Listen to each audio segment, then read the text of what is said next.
It is game day. And here was a quick video with final thoughts before the match. South Africa against New Zealand in Johannesburg, the oldest of rivals with the deepest level of history and respect. 103 years of rivalry gets extended again today by another match. And it's going to be absolutely huge. Cannot wait. So yeah, my final thoughts and yours in the comments down below. Please get stuck in there. I'm Tim and this is Egg Chasers. Have you changed your mind on how this game is going to go? Are the nerves setting in? I'll also get you up to speed with what's been going on in the last 48 hours that I've been in South Africa, having a brilliant time and so excited about the game today. When you think about Ellis Park as well, never been there, well, I've been there before, never seen a game there before. I visited there on my last trip and went and stood in the spot where Joel Stransky knocked over that drop goal, and those are the images that you think of when you think of Ellis Park, isn't it? It's that final in 1995, South Africa against New Zealand. And that image of Francois Pienaar and President Mandela might be the most iconic image in our sport, quite honestly. And if rugby were a religion, then Ellis Park is a cathedral, and I'm buzzing to be there later. It's also why between now and then, in fact, as soon as I do this video, I'm going to be going to Vilakazi Street and the Apartheid Museum. It just felt appropriate in Nelson Mandela's city, and going to that stadium just felt like a good thing to do today. Yeah, more on my actual trip to South Africa, but let's talk about the game for a second. Like I say, the rivalry, absolutely huge. The first time these two have played since the Rugby World Cup final. The change since then is in personnel. The coach, Razor, that meeting of minds, isn't it? It's like Rassie Erasmus is the alpha male, and you've got a new youngster who's coming to take him on. And those two are going to be like some rutting stags fighting for supremacy and dominance. And who's going to get on top tactically? That's one of the really interesting things I'm going to look at. And I do think it will come down to tactical decisions. It's going to be close. And I think New Zealand's kicking game could end up being the decisive factor for them. When you look at a lot of, I'm not going to use the word pressure. I don't think it's pressure on Sasha Feinberg and Ngomazulu. A lot of weight and a lot of responsibility on his shoulders, because he doesn't have Willie le Roux on this one. He's got Apalele Fassi, who is just an electric rugby player. But the two of them lack experience, and that lack of experience could be something that New Zealand exploit. But then there's got to be a reason why Rassie has selected those two players in those key decision-making positions. And what are we going to see from South Africa? Are we going to see this much talked about Tony Brown attacking system? Are we going to see a change? It's going to be really, really interesting. My prediction for the match hasn't changed.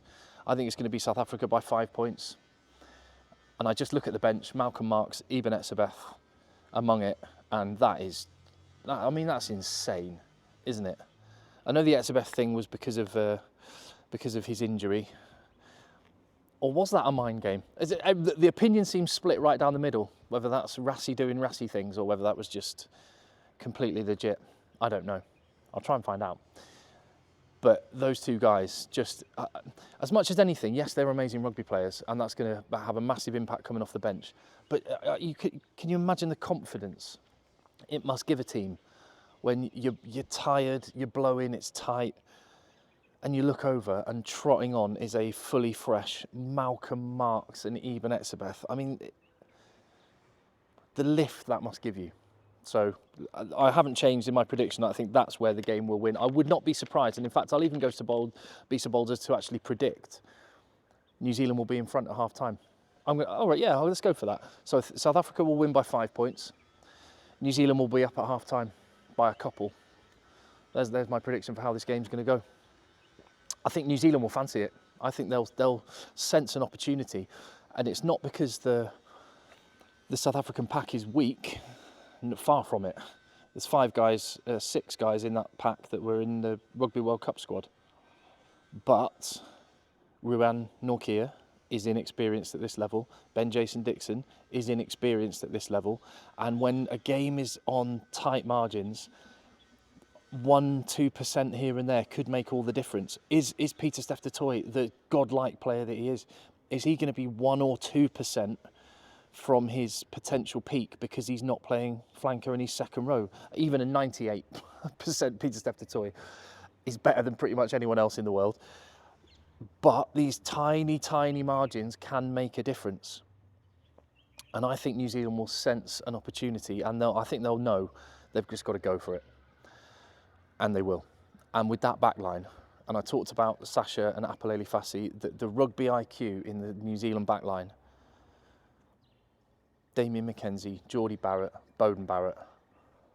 I think their kicking game's going to be massive. I think they're going to, and this is it. This is where it's a game of chess, because the South Africa counter-attack is insane when you look at their back three.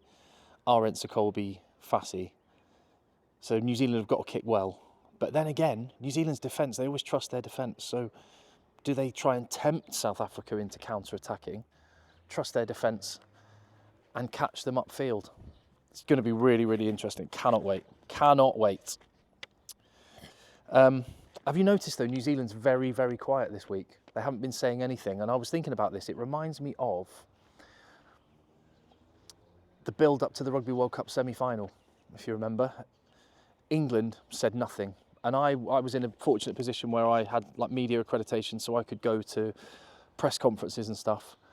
And you just got this, I don't know, it was this weird feeling from England. It was just a steely focus.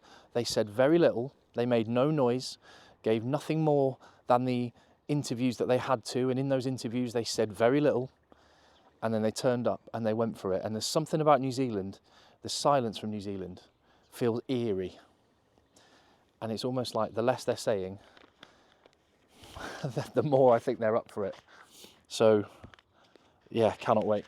But as I say, bench is going to make the difference for South Africa by 5 points. That's my prediction. As for what I've been up to in South Africa, have you ever recommended a film or a TV show to someone, and you get that weird sense of you get that weird sense of anxiousness, like you feel like you're responsible, and if they don't like it, it's your fault. I feel a bit like that because on this trip, I've come with a mate of mine who I raved about South Africa to after my first trip. And if you've been watching the channel for a while now, you'll know how much I loved coming to South Africa. I'm going to come back with my family when they can. The kids are back at school, so they couldn't come on this one. But a friend of mine has come. And so I felt a bit responsible that all the things I'd said about the warm welcome, about how amazing the people were, I just felt responsible, like, oh, I really hope he experiences it how I do. And I felt like it was on me. I didn't have to worry.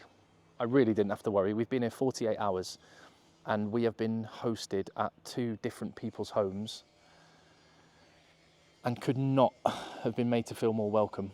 So after a round of golf, and also these people that are hosting, and this is a metaphor for the whole country of South Africa, they could not do enough for you. Every time your glass is almost empty, magically it's full again. Welcoming into your home is very much like the country as a whole. Big smiles, people are delighted that you're here, asking questions, can't do enough for you. And also people are really keen that we enjoy South Africa for what makes South Africa great. And the perfect example of that is the fact that the 2 meals we've been hosted are real authentic South African feeds. So we had T-bone steak, bride, on our first night. Oh my goodness me, the meat. It was incredible. And yeah, I thought I knew what a steak looked like until I came to South Africa. This one, the plate is 90% steak, and there's room for a couple of leaves if you want, salad optional. And then last night we went to a family's home and had a poikikos, pot food, traditional meal that the settlers would have taken in their wagons over mountains when they went to go through the frontier and find their new home. Cast iron pot, 7 hours, slow cooking the meat, and again the lamb, oh, it melts. It was so good. But as I say, it's just a metaphor for the whole country. Could not be more hospitable. I also went to Pirates Rugby Club. They had a sportsman's lunch. John Plumtree was the head coach of the Sharks. He was the special guest. Very entertaining. They even asked me to, invited me to get up and say a couple of words, which I did. And I think the main thrust of what I said was thank you. Having an amazing time, which I will report back. I'll have some videos coming soon when I get the time of what I've been up to. But as you can imagine, actually trying to go and have the memories and have the experiences first to be able to share in the first place, and that's what I'm going to go and do now. Like I say, Villa Carsey Street, then Ellis Park. I'll see you on the next one.